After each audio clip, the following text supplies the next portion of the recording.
रावत, आपका स्वागत है हमारे चैनल पर। मैं इस वक्त चैनपुरा में खड़ा हूं, जहां पर अनुसूचित जनजाति मोर्चे के प्रदेश अध्यक्ष भाई साहब कल सिंह जी भावर जो मेरे साथ खड़े हैं, इनसे मैं जो कुछ महत्वपूर्ण विषय है उनसे मैं चर्चा करूं। एक सुनने में आ रहा है कि जैसे 18 जुलाई के दिन एक कार्यक्रम हुआ था और एक आपका एक सोशल मीडिया में एक वीडियो वायरल हुआ था, जिसमें आपने जो भील प्रदेश का एक कोई मुद्दा उठा रहे हैं कोई लोग, उसके बारे में कुछ कहा था। तो उसको लेकर लोगों की बहुत सारी प्रतिक्रिया आ रही है।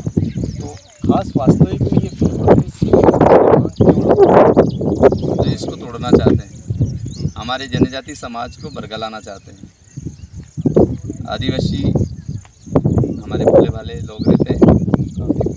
आज मानगढ़ धाम क्या है उसको वो समझे क्या?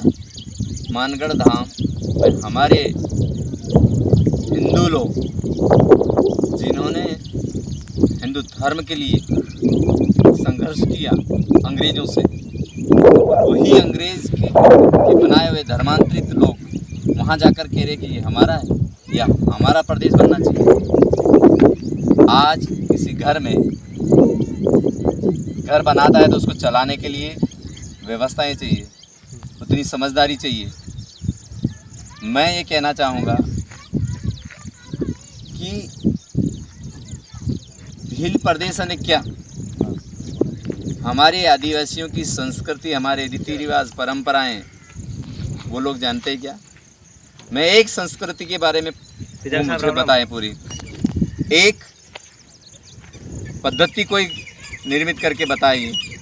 ये लोगों को बरगला रहे हैं। एक ये भी था कि जैसे चाहे मध्य प्रदेश हो, गुजरात हो, महाराष्ट्र का और राजस्थान का हिस्सा लेकर भील प्रदेश बनाना और मानगढ़ को उसकी राजधानी बनाना, ये बहुत पहले ईसाई लोगों ने रखे थे मान, और ये आज से नहीं मान कर रहे। कर कौन रहा है इसका षड्यंत्र? इसके पीछे कौन है ये तो समझेंगे। बहुत बार आप इनकी जो बैठकें भी होती है, उनके उस कार्यक्रम में भी टोपी वाले लोग, थोड़े क्रॉस वाले भी लोग रहते हैं, तो कहीं ना कहीं क्या लगता है इसमें? तो वही तो कर रहे हैं, मैं कह रहा हूँ ना, मैं प्रमाण दे रहा हूँ। वही तो कर रहे हैं, टोपी वाले लोग और क्रॉस वाले लोग ही तो कर रहे हैं, और हमारे लोग समझ नहीं पा रहे उसको। हाँ। और एक आज मैंने जब ये कहा तो उसमें कमेंट्स आया कि हम तो बाहर से आए हुए हैं, है ना, और हमारा धर्म ग्रंथ को जो यहूदियों का है ऐसा बता रहे वो। मेरे को कमेंट में लिखा उन्होंने। हाँ। तो ये क्या करना चाहते हैं ये समझ नहीं आता। और एक बहुत सारी वो जो महिलाएं भी वहाँ मंच से कहती है कि जो आदिवासी महिलाएं हैं वो सिंदूर न लगाए, मंगलसूत्र पहने और जो मांग आती है वो ना भरे, इस तरह से महिलाओं को कहते थे कि ये कौन सी विचारधारा जो इस आदिवासी समाज को? आदिवासी यानी क्या? हमारी संस्कृति, हमारी रीति रिवाज, हमारी परंपराएं, हमारी भाषा, हमारी बोली, हमारा रहन सहन, उसको देखकर हम आदिवासी कहते हैं, और इन सब चीज़ों से ये अलग करना चाहते हैं। तो जिस प्रकार से ये मांग कर रहे हैं लोग कि ये हमारे जो कन्वर्ट हो गए, उनको तो आदिवासी मानना ही नहीं चाहिए, वो है ही नहीं। विदेशी धर्म अपना लिया, विदेश के लोग हो गए, फिर कहाँ आदिवासी है? और 9 अगस्त के दिन क्या हुआ था? क्या हुआ था उस दिन? जिसे अपन बोलते हैं अभी थोड़े दिन बचे, 9 अगस्त की भी ये सब करने लगे। नहीं तो 9 अगस्त क्यों मनाते यही तो मालूम है कि नहीं उनको? क्या हुआ था उस दिन आदिवासियों का? उस दिन आदिवासियों का नरसंहार हुआ था, उनको दुख मनाना चाहिए। और ये कहते हैं कि यूएनएस में प्रस्ताव पास हुआ था। जब प्रस्ताव पास हुआ उसमें हस्ताक्षर भारत के नहीं थे, भारत का प्रतिनिधित्व तो नहीं था वहाँ पर, लेकिन और विदेश में मना रहे 9 अगस्त, और यहाँ स्थापित करना चाहते हैं ये विदेशी धर्म वाले। एक बार जैसे अभी इनकी तैयारियां शुरू हो गई 9 अगस्त की, लेकिन जैसे एक बार जो तत्कालीन सरकार थी, मध्य प्रदेश सरकार शिवराज सिंह चौहान की, तो उस टाइम मामा ने भी कहा था कि विश्व आदिवासी दिवस मनाओ, छुट्टी घोषित करो।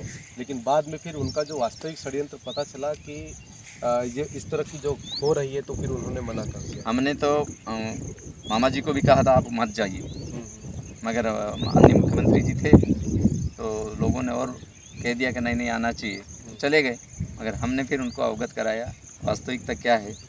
हमारे आदिवासी जो वीर सपूत रहे हैं उनका कोई जन्म स्थली है, कोई जन्मदिन है या उनका शहादत स्थली या कोई शहादत दिवस है, वो मनाए ना, हाँ सही।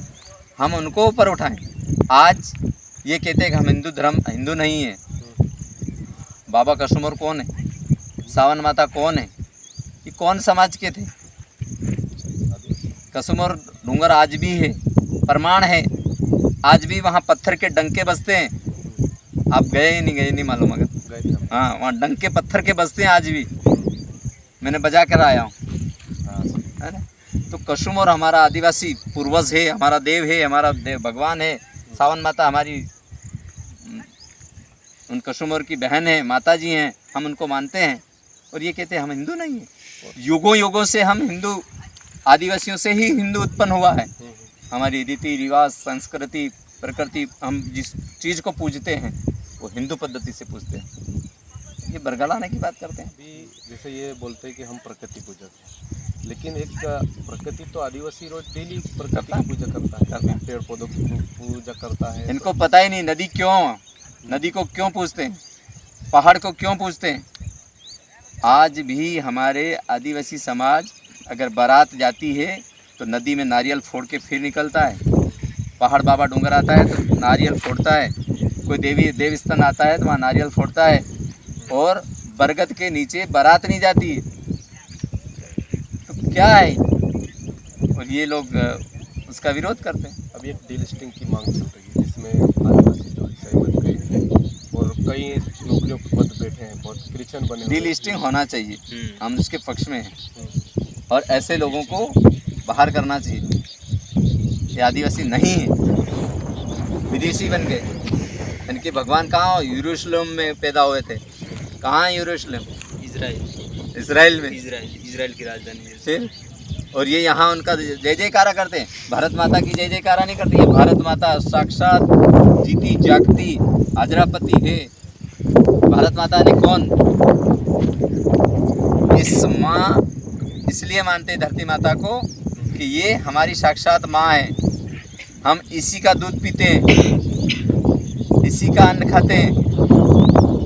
ये भारत माता असली साक्षात है। इसका मुंह हिमालय है, पैर इसके समुद्र है, दोनों दिशाएं इसकी भुजाएं हैं, पत्थर इसकी हड्डियां हैं, इसमें आव चलती है, वो माँ की नसें हैं, ये पहाड़ माँ के स्तन है। इन पहाड़ों से दूध की धाराएं फूटती है, वो हम दूध के रूप में पीते हैं।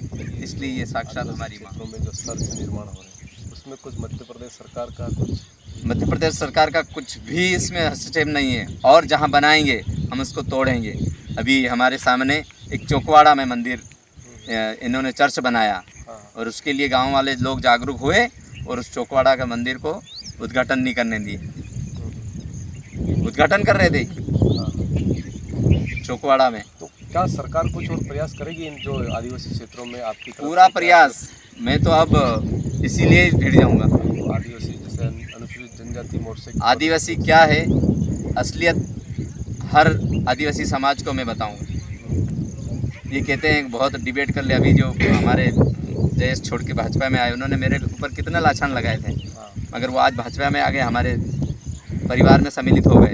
वो समझ गए कि वास्तविकता क्या है।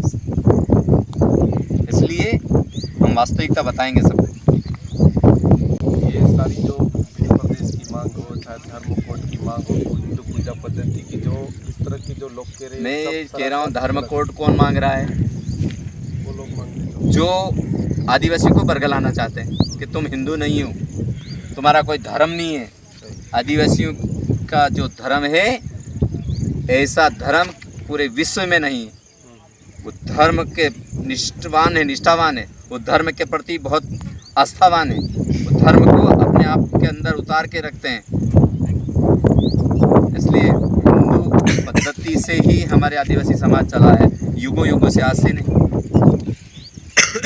और मैं कहता हूँ भगवान राम आदिवासियों के साथ जंगल में गए, तो भगवान कहलाए। भगवान राम पैदल पैदल चलकर माँ शबरी के धाम गए और कहीं नहीं गए। जाते तो जाते केवट के पास गए। ऐसे आदिवासियों के बड़े बड़े जो तपस्वी है भगवान राम उनके पास गए।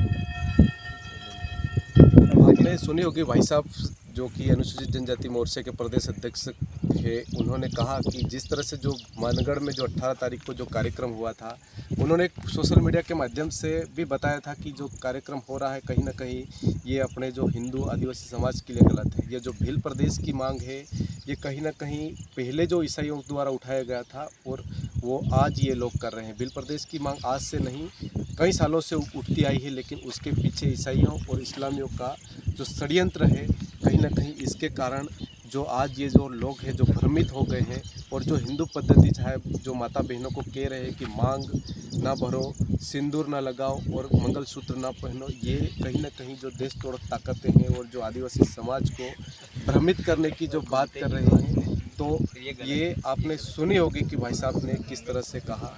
धन्यवाद। आपको हमारा वीडियो कैसा लगा कमेंट बॉक्स में अपने राय अवश्य बताएं और चैनल को सब्सक्राइब अवश्य करें।